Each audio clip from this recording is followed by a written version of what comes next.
بسم اللہ الرحمن الرحیم۔ السلام علیکم۔ اپریل کا مہینہ تھا، بادام کی ڈالیاں پھولوں سے لد گئی تھیں اور ہوا میں برفیلی خنکی کے باوجود بہار کی لطافت آ گئی تھی۔ بلند و بالا تنگوں کے نیچے مخملیں دوب پر کہیں برف کے ٹکڑے سفید پھولوں کی طرح کھلے نظر آ رہے تھے۔ اگلے ماہ تک یہ سفید پھول اسی دھوپ میں جذب ہو جائیں گے اور دھوپ کا رنگ گہرا سبز ہو جائے گا اور بادام کی شاخوں پر ہرے ہرے بادام پکھراج کے نگینوں کی طرح جھلملائیں گے اور نیلکوں پہاڑوں کے چہروں سے گہرا دور ہوتا جائے گا اور اس جھیل کے پل کے پار پگڈنڈی کی خاک ملائم بھیڑوں کی جانی پہچانی باز سے جھنجھا اٹھے گی اور پھر ان بلند و بالا تنگوں کے نیچے چرواہے بھیڑوں کے جسموں سے سردیوں کی پلی ہوئی موٹی موٹی گف اون گرمیوں میں کترتے جائیں گے اور گیت گاتے جائیں گے۔ لیکن ابھی اپریل کا مہینہ تھا، ابھی تنگوں پر پتیاں نہ پھوٹی تھیں، ابھی پہاڑوں پر برف کا کہرا تھا، ابھی پگڈنڈی کا سینہ بھیڑوں کی آواز سے گونجا نہ تھا، ابھی سمل کی جھیل پہ کمل کے چراغ روشن نہ ہوئے تھے۔ جھیل کا گہرا سبز پانی اپنے سینے کے اندر ان لاکھوں روپیوں کو چھپائے بیٹھا تھا جو بہار کی آمد پر یکایک اس کی سطح پر ایک معصوم اور بے لوث ہنسی کی طرح کھل جائیں گے۔ پل کے کنارے کنارے بادام کے پیڑوں کی شاخوں پر شگوفے چمکنے لگے تھے۔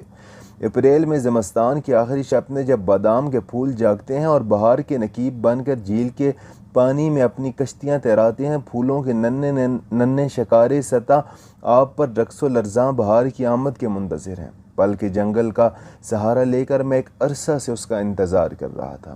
سپہر ختم ہو گئی، شام آ گئی، جھیل و لر کو جانے والے ہاؤس بوٹ پل کی سنگلاخی محرابوں کے بیچ میں سے گزر گئے۔ اب وہ افق کی لکیر پر کاغذ کی ناؤ کی طرح کمزور اور بے بس نظر آ رہے تھے۔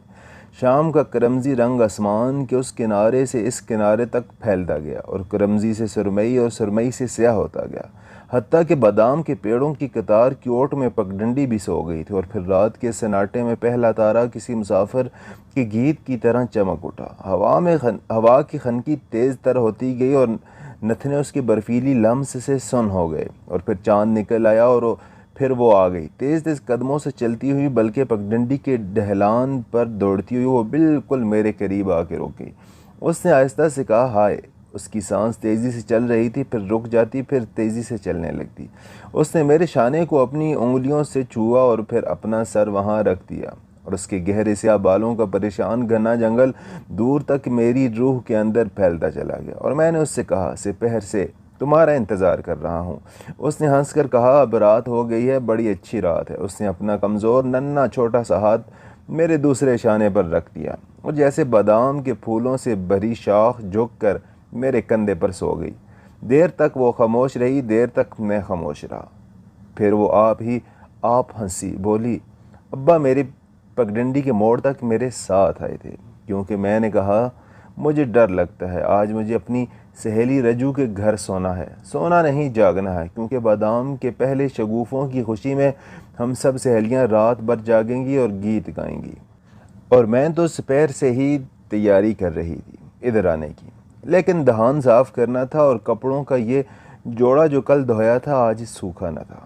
اسے آگ پر سکھایا اور اماں جنگل سے لکڑیاں چننے گئی تھیں، وہ ابھی آئی نہ تھیں اور جب تک وہ نہ آتی میں مکی کے بٹے اور خشک خوبانیاں اور جردالوں تمہارے لیے کیسے لا سکتی ہوں؟ دیکھو یہ سب کچھ لائی ہوں تمہارے لیے۔ ہائے تم سچ مچ خفا کھڑے ہو، میری طرف دیکھو، میں آ گئی ہوں۔ آج پورے چاند کی رات ہے، آؤ کنارے لگی ہوئی کشتی کھولیں اور جھیل کی سیر کریں۔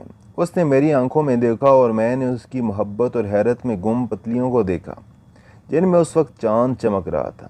یہ چاند مجھ سے کہہ رہا تھا، جاؤ کشتی کھول کے جھیل کے پانی پر سیر کرو، آج بادام کے پیلے شگوفوں کا مسرت بھرا تہوار ہے۔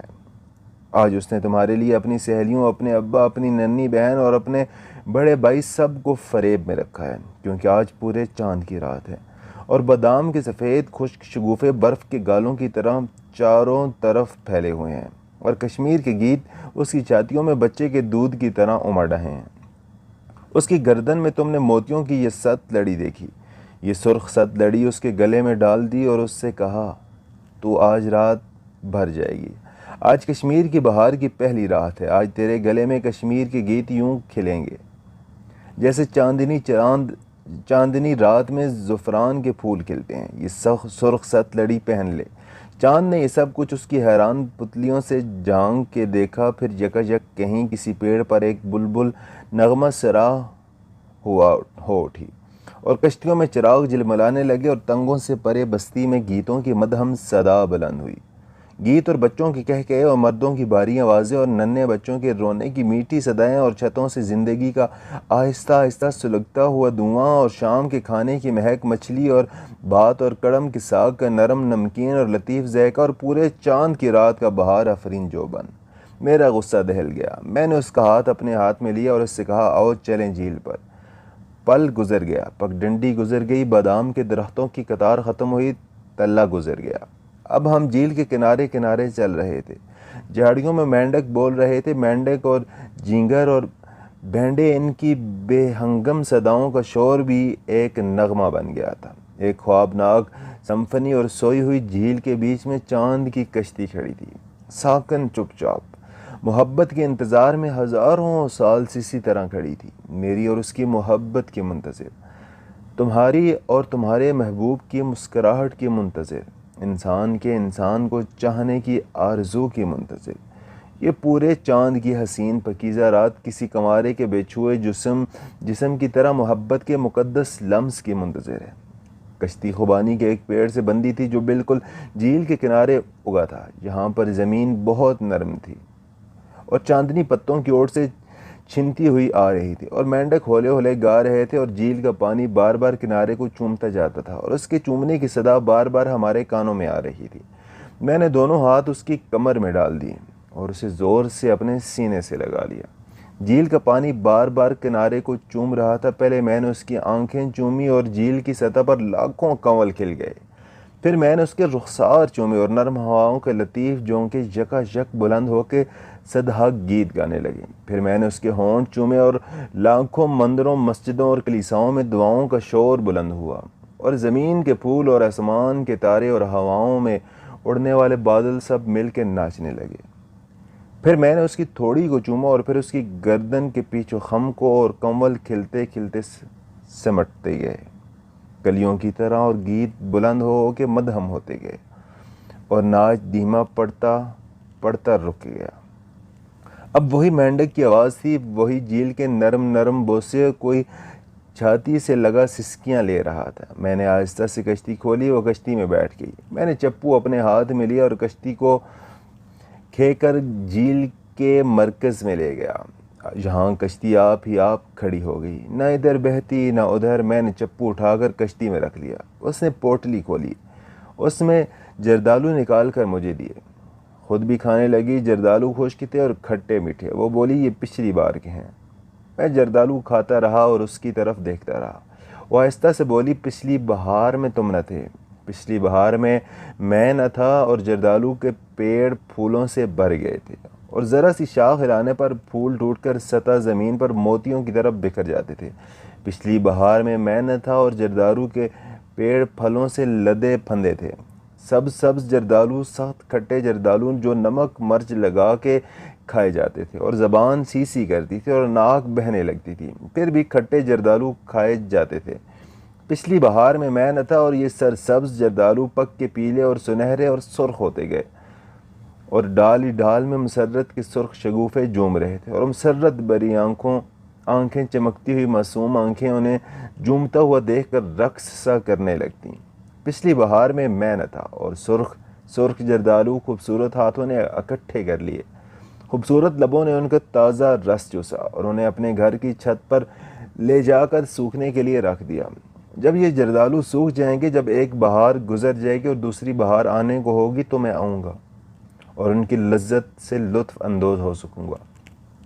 جردالو کھا کے ہم نے خشک خوبانیاں کھائیں۔ خوبانی پہلے تو بہت میٹھی معلوم نہ ہوتی، مگر جب دہن کے لعاب میں گھل جاتی تو شہد و شکر کا مزہ دینے لگتی۔ نرم نرم بہت میٹھی ہیں یہ، میں نے کہا۔ اس نے ایک گٹھلی کو دانتوں سے توڑا اور خوبانی کا بیج نکال کے مجھے دیا۔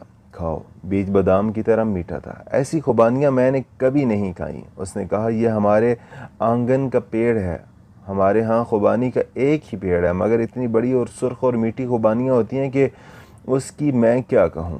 جب خوبانیاں پک جاتی ہیں تو میری ساری سہیلیاں اکٹھی ہو جاتی ہیں اور خوبانیاں کھلانے کو کہتی ہیں۔ پچھلی بہار میں، اور میں نے سوچا پچھلی بہار میں میں نہ تھا، مگر خوبانی کا پیڑ آنگن میں اسی طرح کھڑا تھا۔ پچھلی بہار میں وہ نازک نازک پتوں سے بھر گیا تھا، پھر ان میں کچی خوبانیوں کے سبز اور نکیلے پھل لگے تھے۔ ابھی ان خوبانیوں میں گٹھلی پیدا نہ ہوئی تھی اور یہ کچے کھٹے پھل دوپہر کے کھانے کے ساتھ ساتھ چٹنی کا کام دیتے تھے۔ پچھلی بہار میں نہ تھا اور پھر ان خوبانیوں میں گٹھلیاں پیدا ہو گئی تھیں اور خوبانیوں کا رنگ ہلکا سنہرا ہونے لگا تھا اور گٹھلیوں کے اندر نرم نرم بیج اپنے ذائقے میں سرسبز باداموں کو بھی مات کر رہے تھے۔ پچھلی بہار میں نہ تھا اور یہ سرخ سرخ خوبانیاں جو اپنی رنگت میں کشمیری دوشیزاؤں کی طرح شبیہ تھیں اور ایسی ہی رسدار سرسبز پتوں کے جھومروں سے جھانکتی نظر آتی تھیں۔ پھر الہڑ لڑکیاں آنگن میں ناچنے لگیں اور چھوٹا بھائی درخت کے اوپر چڑھ گیا اور خوبانیاں توڑ توڑ کر اپنی بہن کی سہیلیوں کے لیے پھینکتا گیا۔ کتنی میٹھی تھیں وہ پچھلی بہار کی رس بری خوبانیاں جب میں نہ تھا۔ خوبانیاں کھا کے اس نے مکئی کا بٹا نکالا۔ ایسی سوندھی سوندھی خوشبو تھی، سنہرا سینکا ہوا بٹا اور کرکرے دانے صاف شفاف موتیوں کی سی جلا لیے ہوئے اور ذائقے میں بے حد شیریں۔ وہ بولی یہ مصری مکئی کے بٹے ہیں، بے حد میٹھے۔ میں نے بٹا کھاتے ہوئے کہا۔ وہ بولی پچھلی فصل کے رکھے تھے، گھروں میں چھپا کے، امی کی آنکھ سے اوجھل۔ میں نے بٹا ایک جگہ سے کھایا، دانوں کی چند قطاریں رہنے دیں، پھر اس نے اسی جگہ سے کھایا اور دانوں کی چند قطاریں میرے لیے رہنے دیں، جنہیں میں کھانے لگا۔ اور اسی طرح ہم دونوں ایک ہی بٹے سے کھاتے گئے اور میں نے سوچا یہ مصری مکئی کے بٹے کتنے میٹھے ہیں، یہ پچھلی فصل کے بٹے جب تو تھی لیکن میں نہ تھا، جب تیرے باپ نے ہل چلایا تھا، کھیتوں میں گوڑی کی تھی، بیج بوئے تھے، بادلوں نے پانی دیا تھا، زمین نے سرسبز رنگ کے چھوٹے چھوٹے پودے اگائے تھے جن میں تو نے نلائی کی تھی۔ پھر پودے بڑے ہو گئے اور ان کے سروں پر سریاں نکل آئی تھیں اور ہوا میں جھومنے لگیں تھیں اور مکئی کے پودوں پر ہرے ہرے بھٹے دیکھنے جاتی تھی جب میں نہ تھا، لیکن بھٹوں کے اندر دانے پیدا ہو رہے تھے، دودھ بھرے دانے جن کی نازک جلد کے اوپر اگر ذرا سا بھی ناخن لگ جائے تو دودھ باہر نکل آتا ہے۔ ایسے نرم نازک بھٹے اس دھرتی نے اگائے تھے اور میں نہ تھا۔ پھر یہ بھٹے جوان ہوئے اور توانا ہو گئے، ان کا رس پختہ ہو گیا، پختہ اور سخت۔ اب ناخن لگانے سے کچھ نہ ہوتا تھا، اپنے ناخن ہی کے ٹوٹنے کا احتمال تھا۔ بھٹوں کی مونچھیں جو پہلے پیلی تھیں اب سنہری اور آخر میں سیاہی مائل ہوتی گئیں۔ مکئی کے بھٹوں کا رنگ زمین کی طرح بھورا ہوتا گیا۔ میں جب بھی نہ آیا تھا اور پھر کھیتوں میں کھلیان لگے اور کھلیانوں میں بیل چلے اور بھٹوں سے دانے الگ ہو گئے اور تو نے اپنی سہیلیوں کے ساتھ محبت کے گیت گائے اور تھوڑے سے بھٹے چھپا کے اور سینک کے الگ رکھ دیے۔ جب میں نہ تھا، دھرتی تھی، تخلیق تھی، محبت کے گیت تھے، آگ پر سینکے ہوئے بھٹے، لیکن میں نہ تھا۔ میں نے مسرت سے اس کی طرف دیکھا اور کہا آج پورے چاند کی رات کو جیسے ہر بات پوری ہو گئی ہے، کل تک پوری نہ تھی، آج پوری ہے۔ اس نے بھٹا میرے منہ سے لگایا، اس کے ہونٹوں کا گرم گرم لمس ابھی تک اس بھٹے پر تھا۔ میں نے کہا میں تمہیں چوم لوں۔ وہ بولی حش کشتی ڈوب جائے گی تو پھر کیا کریں گے؟ میں نے پوچھا۔ وہ بولی ڈوب جانے دو، وہ پورے چاند کی رات تھی، مجھے ابھی تک نہیں بھولی۔ میری عمر 70 برس کے قریب ہے، لیکن وہ پورے چاند کی رات میرے ذہن میں اسی طرح چمک رہی تھی جیسے وہ کل آئی تھی۔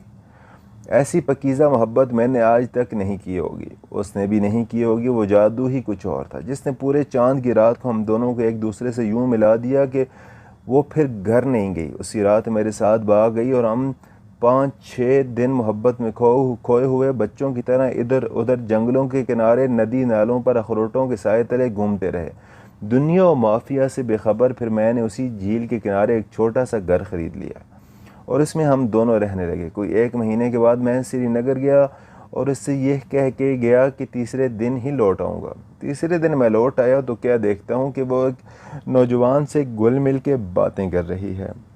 وہ دونوں ایک ہی رکابی میں کھانا کھا رہے تھے، ایک دوسرے کے منہ میں لقمے ڈالتے جاتے ہیں اور ہنستے جاتے ہیں۔ میں نے انہیں دیکھ لیا، لیکن انہوں نے مجھے نہیں دیکھا۔ وہ اپنی مسرت میں اس قدر محو تھے کہ انہوں نے مجھے نہیں دیکھا، اور میں نے سوچا کہ یہ پچھلی بہار یا اس سے بھی پچھلی بہار کے محبوب ہے جب میں نہ تھا، اور پھر شاید اور آگے بھی کتنی ہی ایسی بہاریں آئیں گی، کتنی ہی پورے چاند کی راتیں جب محبت ایک فاحشہ عورت کی طرح بے قابو ہو جائے گی اور اریاں ہو کے رقص کرنے لگیں گی۔ آج تیرے گھر میں خزاں آ گئی ہے جیسے ہر بہار کے بعد آتی ہے، اب تیرا یہاں کیا کام؟ اس لیے میں یہ سوچ کر ان سے ملے بغیر ہی واپس چلا گیا، اور پھر اپنی پہلی بہار سے کبھی نہیں ملا۔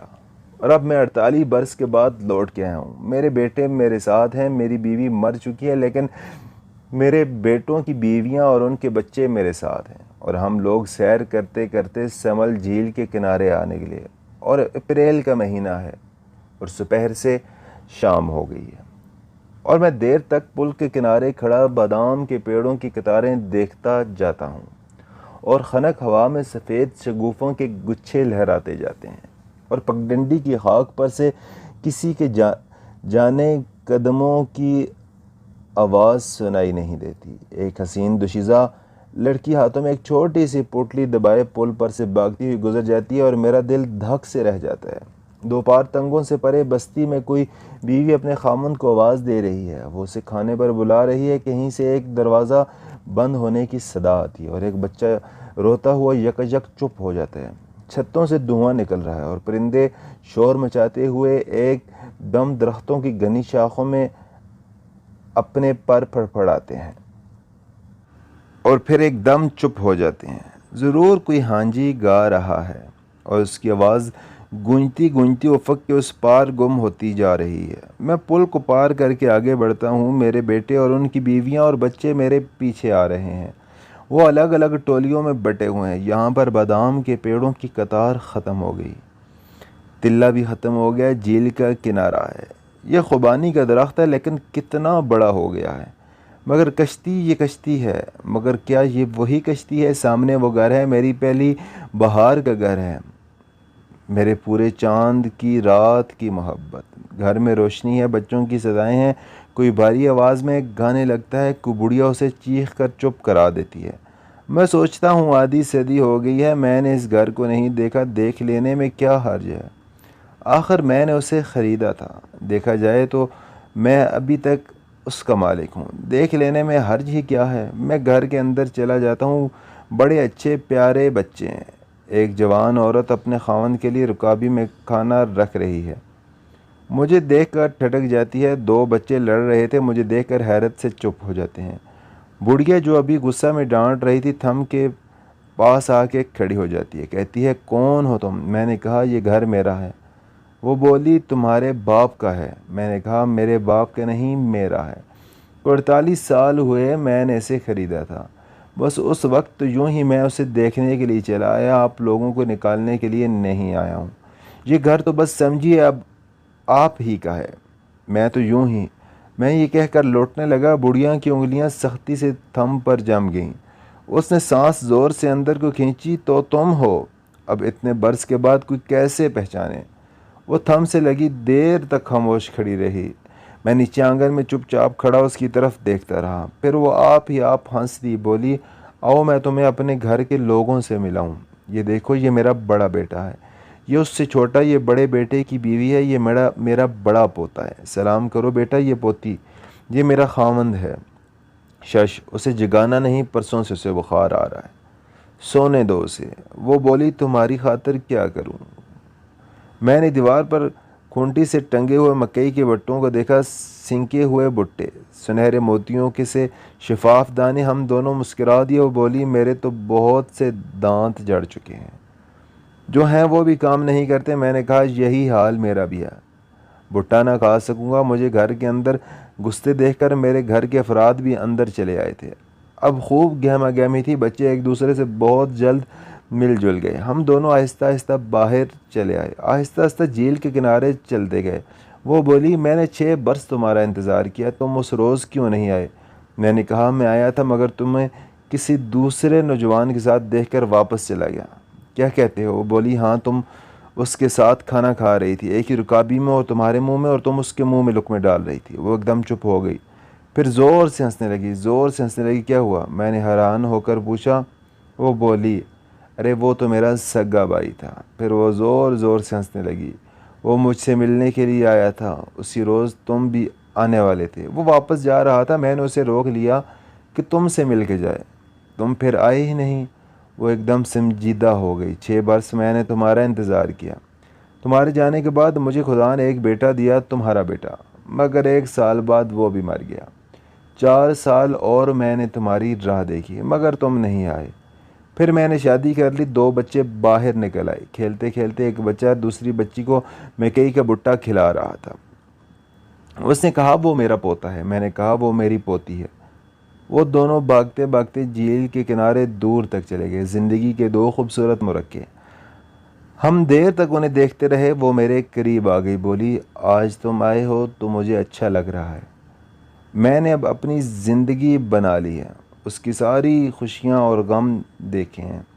میرا ہرا بھرا گھر ہے اور آج تم بھی آئے ہو، مجھے ذرا بھی برا نہیں لگ رہا ہے۔ میں نے کہا یہی حال میرا ہے، سوچتا تھا زندگی بھر تمہیں نہیں ملوں گا، اسی لیے اتنے برس ادھر کبھی نہیں آیا۔ اب آیا ہوں تو ذرا رتی بھر بھی برا نہیں لگ رہا۔ ہم دونوں چپ ہو گئے۔ بچے کھیلتے کھیلتے ہمارے پاس آ گئے۔ اس نے میری پوتی کو اٹھا لیا اور میں نے اس کے پوتے کو۔ اس نے میری پوتی کو چوما، میں نے اس کے پوتے کو، اور ہم دونوں خوشی سے ایک دوسرے کو دیکھنے لگے۔ اس کی پتلیوں میں چاند چمک رہا تھا اور وہ چاند حیرت اور مسرت سے کہہ رہا تھا انسان مر جاتے ہیں لیکن زندگی نہیں مرتی، بہار ختم ہو جاتی ہے لیکن پھر دوسری بہار آ جاتی ہے، چھوٹی چھوٹی محبتیں بھی ختم ہو جاتی ہیں لیکن زندگی کی بڑی اور عظیم سچی محبت ہمیشہ قائم رہتی ہے۔ تم دونوں پچھلی بہار میں نہ تھے، یہ بہار تم نے دیکھی، اس سے اگلی بہار میں تم نہ ہوگے، لیکن زندگی پھر بھی ہوگی اور جوانی بھی ہوگی اور خوبصورت اور رعنائی اور معصومیت بھی۔ بچے ہمارے گود سے اتر پڑے کیونکہ وہ الگ سے کھیلنا چاہتے تھے۔ وہ بھاگتے ہوئے خوبانی کے درخت کے قریب چلے گئے جہاں کشتی بندھی تھی۔ میں نے پوچھا یہ وہی درخت ہے؟ اس نے مسکرا کر کہا نہیں، یہ دوسرا درخت ہے۔ معزز سامعین، آپ کو یہ ہماری سٹوری کیسی لگی کمنٹ سیکشن میں اپنی رائے ضرور دیجیے گا۔ اپنا بہت سارا خیال رکھیے گا۔ ملتے ہیں ایک نئی ویڈیو کے ساتھ، تب تک کے لیے اجازت دیجیے۔ اللہ حافظ۔ السلام علیکم ورحمۃ اللہ وبرکاتہ۔